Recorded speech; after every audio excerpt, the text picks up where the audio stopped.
A brief history. This episode, Law. Ready, set, go. Earth, 2000 BCE. Early communities formed rules centered around property, hunting, and family. Nothing was formalized and only passed through word.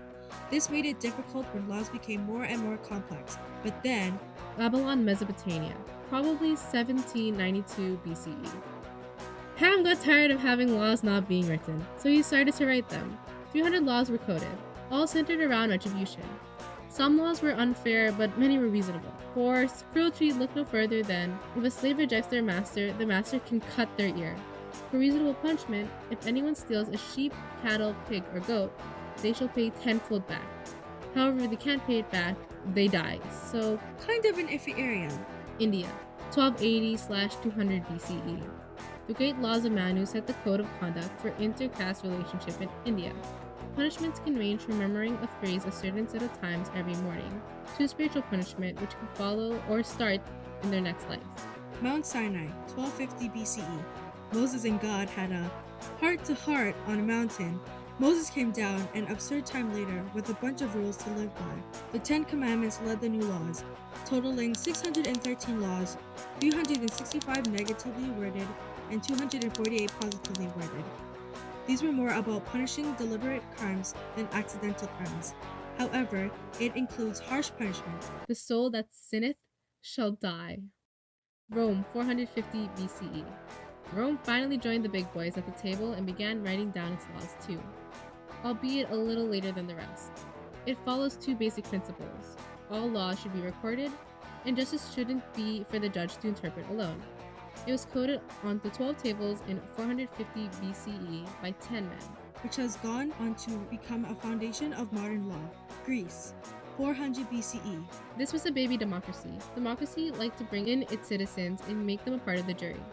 The jury decides a sentence, and that could range anywhere, even 6,000 people. However, democracy was like, oh, hey, this is hard, let's limit it. And it decreased to 1,001, 501, and 101 people maximum. Women have it hard, being unable to speak at court or even represent as citizens. Anyway, quick pop in with kinda Rome again, 529 CE. After Rome became not Rome, aka Byzantine, the Emperor Justinian hit up a new set of 10 guys to reorganize the 1600 books of Roman law. After 2 years, they finished. These laws are the basis of civil and criminal law, and instances can be found today in Western civilization, especially France. Europe, 1215 CE. King John of England agreed to the terms of Magna Carta following the outbreak of a group of rebel barons in England.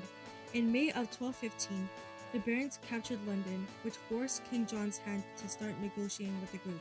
Thusly, the Magna Carta was created. However, neither group actually followed it, which led to its eventual annulment. America, 1787 CE. The United States Constitution is the supreme law of the United States. It is above all other law and overrides inconsistent laws. The Constitution defines the institutions of the government and their powers. The Bill of Rights is the first 10 amendments to the United States Constitution. It declares the freedom of speech, the freedom of press and religion, protection against cruelty and unusual punishment, the right to trial, and protection from unreasonable searches / France, 1789 to 1804 CE. The Napoleonic Code, aka the French Civil Code, was established under Napoleon I, which went into effect in 1804. This code wasn't technical, so it was accessible to regular people. It regulated properties, wills, contracts, and family law. This code influenced the developing countries outside of Europe, especially in the Middle East, an attempt to modernize their countries through legal reforms. Nazi Law, 1933 to 1943. After World War I, Germany was just like any other place. Miserable. After having to pay reparations to the winners of the war, Hitler rose to power and slowly began to change laws and policies towards the Jews, making it so that people in civil services could not be 1/4 Jewish or higher. He then took away land, jobs, and the right to marry under nationalistic titles like the Restoration of Professional Civil Service and the Law for Protection of German Blood and Honor. Overall, these horrific laws targeted Jewish people for literally being Jewish. It's important to pay attention to law. It can change so easily provided you are in the right place at the right time. Hopefully, shedding light on its history can help us in the future.